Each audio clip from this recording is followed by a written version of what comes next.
Assalamualaikum warahmatullahi wabarakatuh. Apa khabar? Selamat sejahtera saya ucapkan kepada anda semua yang bersama saya hari ini. So sebelum kita mula, insyaAllah kita start majlis kita, session kita ni dengan Ummul Kitab Al-Fatihah. A'udzubillahi minasyaitonirrajim. Bismillahirrahmanirrahim. Alhamdulillahirabbil Ar-Rahmanirrahim. Maliki yaumiddin. Iyyaka na'budu wa iyyaka nasta'in. Ihdinas siratal mustaqim. Siratal ladzina an'amta 'alaihim ghairil maghdubi 'alaihim waladdallin. Amin. Alhamdulillah. Hai. Jumpa lagi kita malam ni. So malam ni saya nak share. Saya nak buat sharing sikit. So pada yang dah masuk, apa khabar? Saya nak test dulu suara saya okey ke tak okey. Harap very clear, ataupun sangat crystal clear. Ada dua je. So, malam ni saya nak cakap pasal satu benda yang kadang-kadang kita tak perasan kita buat pun.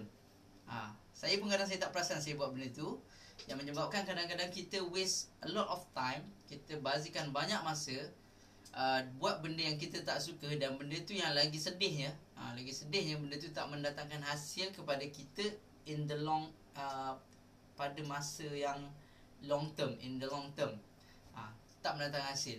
Tapi benda tu kadang-kadang masalah dia. Yes, Esther, welcome. Very good. Okay, masih online thank you for joining. So Esther ni salah seorang kita punya team, anak minyak kepada Mami Glow Jang, yang mana sangat laju, sangat power. So tahniah kita ucapkan, dan teruskan momentum tu. Alright So nampak kan tadi saya buat tanda soal, bukan tanda soal, tempat kosong. Jangan tu adalah jangan. Cuba teka apa tu. Apa tu yang saya kosongkan tu. Sebab benda ni penting. Kadang-kadang kita tak perasan. Kita buat benda tu, tapi sebenarnya kita tak buat dengan penuh semangat, tak buat dengan penuh kesungguhan. Bila kita tak buat, you pun tahu kan, kalau kita tak buat benda tu bersungguh-sungguh, kita buat sambil lewa, kita akan tend to, yes, pandai Esther, bazir, betul, bazir masa. Kalau kita tak buat benda yang kita nak, yang kita suka, yang kita tahu yang kita akan bersama dengan tu selama, kita akan bazir banyak masa. Kenapa? Kenapa? So you bayangkan macam ni. Adalah seorang kita panggil Mr. A ataupun Mr. Ali lah. Mr. Ali ni dia tak suka memasak, tapi dia belajar kulineri. Dan apa most of the time, apa yang berlaku, dia akan kerja memasak. Dan bila dia start kerja memasak, ialah dia dah belajar lama. Bila dia kerja memasak, dia akan rasa macam, ini bukan minat aku. So akhirnya dia akan stop kerja masak. Mungkin dia buat benda lain, buat kedai bengkel ke apa ke. So sebenarnya dia dah bazir banyak masa untuk belajar. Daripada dia belajar memasak, baiklah dia belajar kedai bengkel. So sama juga dengan kita. Kita especially usahawan. Usahawan you kena tahu tau, sebenarnya you kena very clear kenapa you nak buat bisnes ni. You minat ke bisnes ni? Siapa kat sini minat bisnes? Saya tak minat bisnes saya cakap awal, saya tak minat bisnes. Saya sangat tak minat bisnes, tapi saya minat duit. Ni kena faham. Saya bukan minat duit juga sebenarnya. Saya minat financial freedom yang kita boleh beli dengan duit yang kita ada. Dan the only way yang saya tahu kita boleh buat duit adalah bisnes lah. The fastest way lah actually. Compare dengan saham, compare dengan stock market, compare dengan rumah. Dan duit paling laju. Yang paling duit pula bisnes adalah benda, cara, ataupun kita panggil engine F1 lah. Bisnes ni engine F1. Saham, stock market, real estate, hartanah, semua dia adalah engine slow. Tapi dia akan consistently masuk, tapi slow sikit lah. So selalunya apa orang buat, you kena ada dua engine. You ada engine F1 dan you kena juga ada engine slow. So engine F1 ni dia akan menyapot ataupun kita panggil apa, menampung engine yang slow tu. Maksudnya you buat bisnes, you dapat duit, you simpan cukup duit, you beli emas, you beli hartanah, you boleh beli gold, samalah emas, gold, stock market ke apa, tak kisah. So yang penting, the main thing adalah you kena ada duit. Dan kalau anda usahawan, anda kena minat dengan duit, kena suka dengan duit. You punya passion, you punya kesukaan, kegemaran kena letak pada duit. Dan jangan salah, bukan saya suruh anda jadi hamba duit, bukan jadi aku akan kerja whatever it takes untuk dapat money, tak. Dan you kena faham benda ni, duit ni trash. Duit adalah sampah sebenarnya, dia tak ada nilai.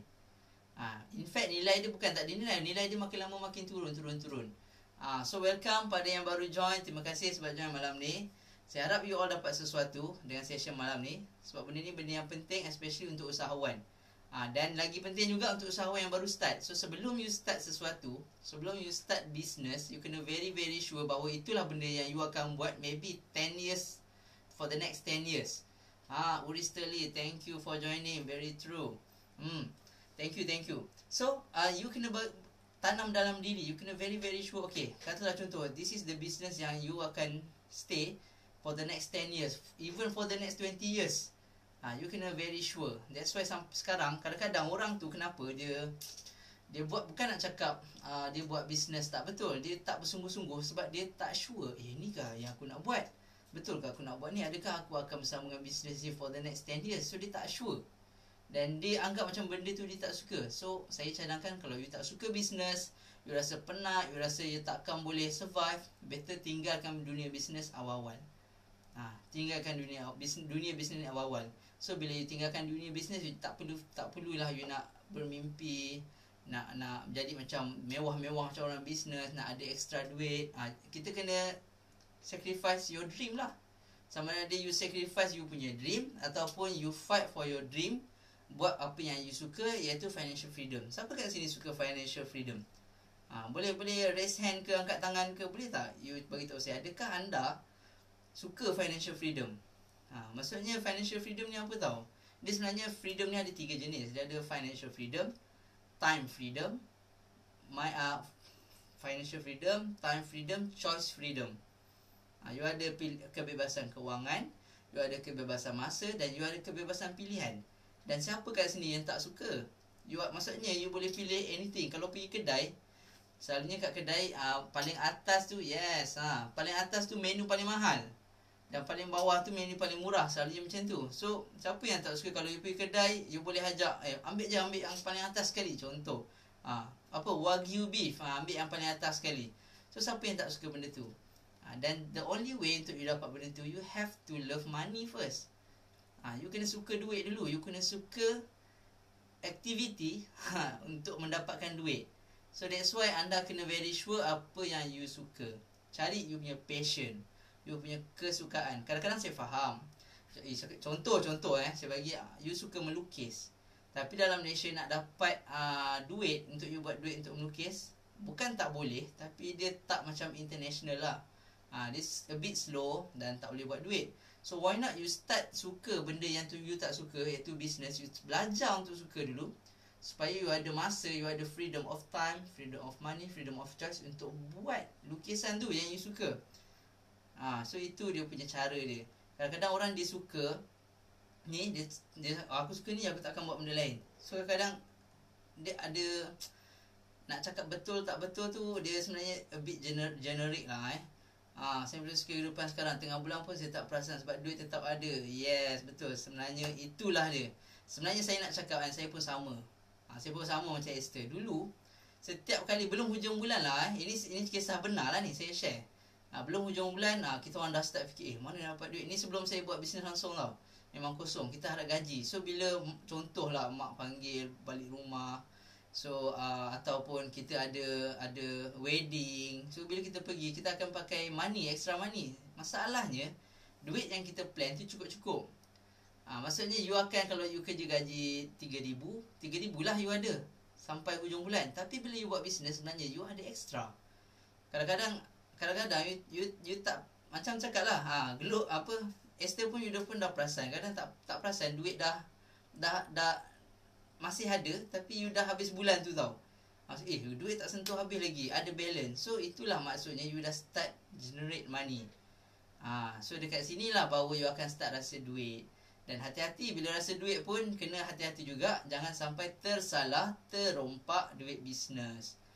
So saya punya masalah tu lah, dulu dah ada duit, lepas tu bila ada duit lagi lah, saya rompak pula duit bisnes. So itu pun kesilapan dulu, yang insyaAllah kita sama-sama fikir macam mana nak control. So that's why macam saya, kita orang create, apa nama benda tu kita panggil, kita orang create, apa nama dia tu, personal account, bukan personal account, current account untuk business. Dan sekarang current account you tak perlu guarantor tau. Saya nak bagi tahu kalau you all yang buat business, current account tak perlu guarantor. Okay, tak perlu guarantor, you just buat, I think just bayar 200 je. Dulu bayar 2,000 you kena simpan 2,000, lepas tu kena ada guarantor lagi. Sekarang tak payah.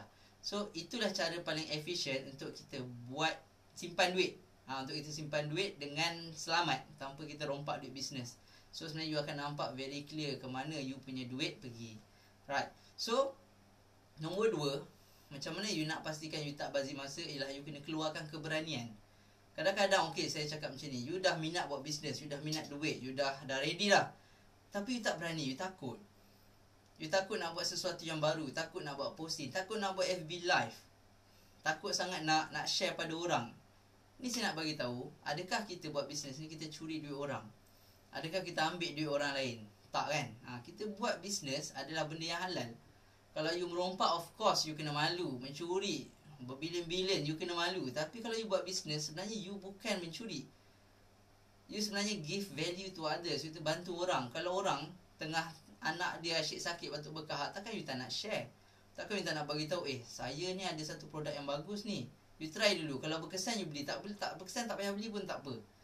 In fact saya pulang, saya bagi you free je. So itu kita sebenarnya give value. Kita kena keluarkan keberanian untuk membantu orang. Kadang-kadang kita takut sangat buat bisnes, takut kena kecam, takut orang peli, takut orang kutuk, kan? Padahal sebenarnya orang yang kutuk kita tu pun, dia pun tak boleh nak buat duit. Dan dia, kalau you minta, senang lah, you minta dia RM50, adakah dia mampu nak bagi setiap bulan? Okay, tak apalah aku tak buat bisnes, tapi kau bagi aku RM50 every month. Okay.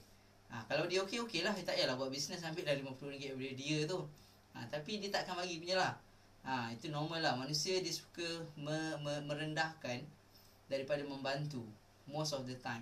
So kita, kalau kita tak cukup kuat, usahawan bisnes you tak cukup kuat, you akan senang tumbang, you akan jatuh, kan? So please, keluarkan keberanian. Jangan takut-takut lagi. Mulai hari ni tolong janji dengan saya, anda berani untuk buat bisnes, berani untuk share pada orang, berani untuk buat FB live, berani untuk share whatever you perlu untuk majukan you punya bisnes.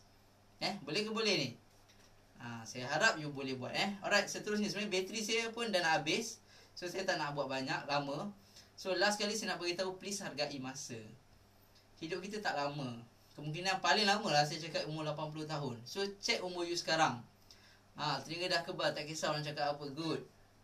Baru je sampai, buat je sampai dapat bagi diorang tengok hasil kita berbisnes. Yes, success is the best revenge. You tak perlu nak santau orang ke kutuk orang, tak payah. Kalau orang tu kutuk kita, tak apa, kita relax, kita buat je. As long as you tahu apa nak buat, you ada guidance, you ada team yang bagus, leader yang bagus, you follow. Sebab leader-leader kita ni, insyaAllah kita train diorang ni semua supaya give value, untuk be the best leader yang you boleh untuk you punya team. Sebab the only way business nak sukses ialah you ada team yang bagus. Leader yang bagus saja tak guna. Dia kena leader dan team yang bagus. So that's a good business. So that's why benda tu perlukan proses lah. Dia perlukan masa. Bukannya you buat terus orang tu boleh buat semua benda. Tak, you kena train, you kena ajar, kan? Setiap daripada anda yang buat business, sebenarnya you adalah CEO untuk you punya company. CEO. CEO yang saya maksudkan ni bukanlah Chief Executive Officer, tapi adalah Chief Education Officer. Walaupun you dah kaya gila, please jadilah Chief Education Officer untuk educate, untuk bantu you punya team.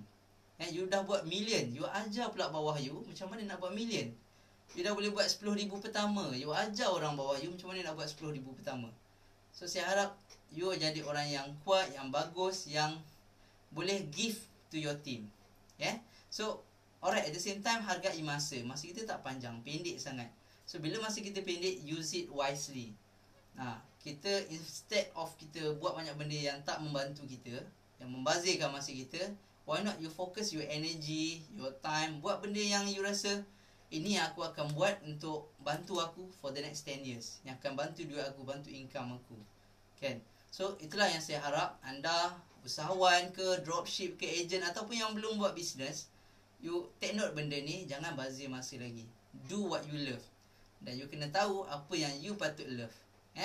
Alright, so saya rasa itu saja. Terima kasih pada yang join malam ni. Saya doakan anda semua kaya berjaya dunia dan akhirat. Kita jumpa lagi Dan jangan lupa kita ada grup Nak Jadi Jutawan Bahagia kalau yang belum join. Dan kita ada grup Telegram juga. Nanti saya akan pinkan dan letak dalam posting. You join grup Telegram tu, Bina Bisnes Bersama Laloli. Kita nak create ni untuk bantu usahawan yang first time, yang tak pernah buat bisnes, yang rasa macam aku dah terkesan dengan COVID. COVID ni makin lama makin teruk walaupun hari ni turun sikit, tapi mungkin dia akan impact pada ekonomi dia lain tau. COVID turun tapi impact ekonomi masih tinggi sebenarnya. Benda ni berlaku di belakang, kita tak nampak. Dan jangan pelik, mungkin akan ada banyak lagi company yang akan tutup.